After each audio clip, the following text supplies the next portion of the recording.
الله وبركاته. الحمد لله العلي العظيم، وأصلي وأسلم على رسوله الكريم وعلى آله وأصحابه أجمعين. أما بعد، قد قال الله تعالى في القرآن المجيد: وجاهدوا في الله حق جهاده. گردش دورہ کی سنگینی سے ٹکراتا رہا، گردش دورہ کی سنگینی سے ٹکراتا رہا، مالٹا میں نغمے مہرو وفا گاتا رہا. حضرات گرامی، 19ویں صدی عیسوی میں جب انسانیت پر طرف سے لگی دی جا رہی تھی، پرچم اسلام سرنگو ہو رہا تھا، باطل کی لہریں حرم کی دیواروں سے ٹکرا رہی تھی، کفر اسلام کے مقابلے میں حلیم مبارزین کا نعرہ لگا رہا تھا، تو سن 1268 میں جنم لینے والا، اخلاص کے تاج محل میں سب سے پہلے زانوے تلمیذ کرنے والا فرزند الفوار حجت الاسلام کا شاگرد رشید فرمانے خدا: وجاہدوا فی اللہ حق جہادہ. اور ارشاد رسول: من مات ولم یغز ولم یحدث به نفسہ مات علیہ شعبۃ من نفاق کو سامنے رکھ کر فرنگیوں کی مبارزت پر لبیک کہتے ہوئے میدان میں کود پڑا اور انگریزیوں کے خلاف جو انقلابی تحریک حضرت شاہ عبدالعزیز السیستانی رحمۃ اللہ علیہ نے چلائی تھی، سید احمد شہید اور حجت الاسلام کے بعد اس کی کمان سنبھالی. آخری مجلس حضرت شیخ الہند نے جہاں مسجد درس و تدریس کی زینت بن کر سینکڑوں محدثین و مفسرین، ہزاروں فقہاء و متکلمین، بے شمار خطباء اور ماہرین کو پیدا کیا، وہیں تعداد سرفروشوں اور مجاہدین کو تیار کیا. تاریخ شیخ الہند کے سربراہ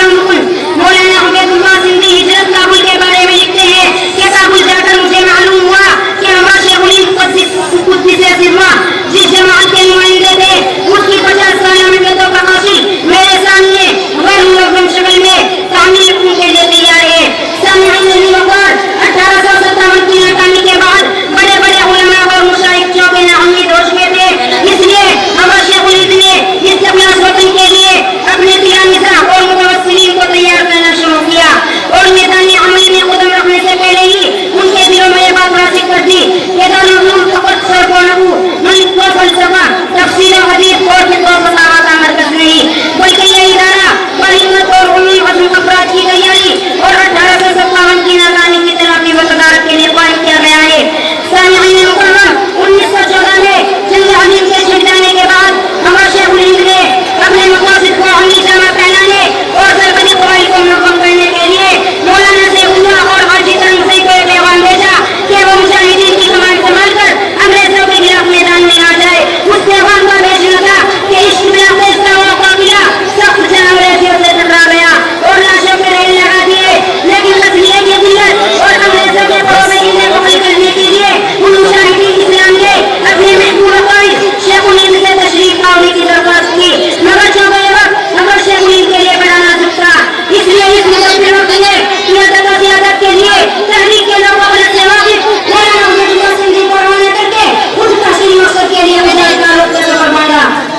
مگر شیخ الہند اپنے مقصد کو پر میں کار لانے کے لیے کبھی تو مکہ المکرمہ کے گورنر والی پاشا سے ملاقات کرتے ہیں، تو کبھی مدینہ المنورہ کے گورنر وزیر پاشا کے یہاں حاضری دیتے ہیں، کبھی وزیر اعظم انور پاشا کے یہاں مسائل مہمہ پر گفتگو کرتے ہیں، تو کبھی جمال پاشا کو حالات سے آگاہ کر کے تعاون کی اپیل کرتے ہیں. بالآخر آپ کی باتیں پیمائی اور شہر انور کی رنگ لے لائی اور اپنے بھرپور حمایت کا پروانہ اور جنگ کی پوری ترتیب لکھ کر کابل کو روانہ کر دیا. ملت اسلامیہ کے جیلوں شاید کافی سوچ رہے ہوں گے کہ یہ مجاہد ایک مالٹا کی وجہ سے سست پڑ گیا ہوگا، انگریزوں کے خلاف زبان کھولنے کی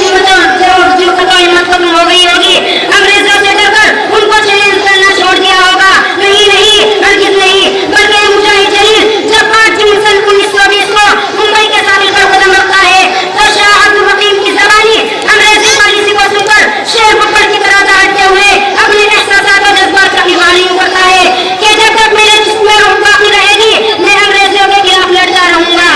یہ وہ نشہ نہیں جسے ترشی کو اتار دے. البت نے ہی جوش و جذبہ لے کر یہ 120 کو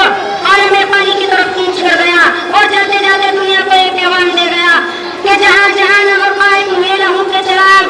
کہ جہاں جہاں نظر قائد ہوئے لہو کے چراغ، مسافران محبت ہمیں دعا دینا، وما علینا الا البلاغ.